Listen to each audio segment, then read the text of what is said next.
രാവിലെ green peas കറി ഇടിയപ്പം ഉണ്ടാക്കാമെന്ന് വിചാരിച്ചു. ഗ്രീൻ പീസ് എല്ലാം വേവിക്കാനായിട്ട് വെച്ചിട്ടുണ്ട്. ഇനി 1 കപ്പ് അരിപ്പൊടിയിലേക്ക് 1.5 കപ്പ് വെള്ളവും ആവശ്യത്തിന് ഉപ്പും 1 സ്പൂൺ വെളിച്ചെണ്ണയും ചേർത്ത് നന്നായിട്ട് ലൂസാക്കിയതിന് ശേഷം നമുക്കിത് അടുപ്പിൽ വെച്ച് നന്നായിട്ട് ചെറിയ തീയിൽ വാട്ടി കുഴച്ചെടുക്കാം.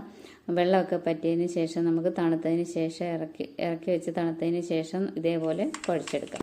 ഇനി ഒരു ചട്ടി അടുപ്പിൽ വെച്ചതിന് ശേഷം അതിലേക്ക് കടുക് പൊട്ടി, വെളുത്തുള്ളി, ഇഞ്ചി, സവാള, പച്ചമുളക്, കറിവേപ്പില ഇതെല്ലാം ഇട്ട് വാടി വരുമ്പോഴത്തേക്ക് നമുക്ക് ഒരു ഇടിയപ്പം ഒന്ന് ചുറ്റി വെക്കാം. അപ്പം നമ്മുടെ ഉള്ളിയൊക്കെ വാടിയിട്ടുണ്ട്. അതിലേക്ക് ഒരല്പം മഞ്ഞൾപ്പൊടിയും മല്ലിപ്പൊടിയും കുരുമുളക് പൊടിയും ഗരം മസാലയാണ് ചേർത്തത്.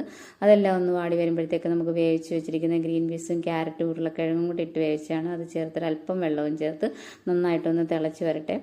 ഒരല്പം ഉപ്പും കൂടെ ചേർത്തിട്ടുണ്ട്. ഇനി ഇതിലേക്ക് 2 പുഴുങ്ങിയ മുട്ടയാണ് ചേർക്കുന്നത്. ഗ്രീൻ പീസ് കറി മുട്ട പുഴുങ്ങിയത് ചേർത്താൽ നല്ല രുചിയാണ്. ഒരല്പം കറിവേപ്പില ഇട്ട് നമുക്ക് കറി ഇറക്കി വയ്ക്കാം. അപ്പോൾ ഇന്ന് ഗ്രീൻ പീസ് കറിയും ഇടിയപ്പവും.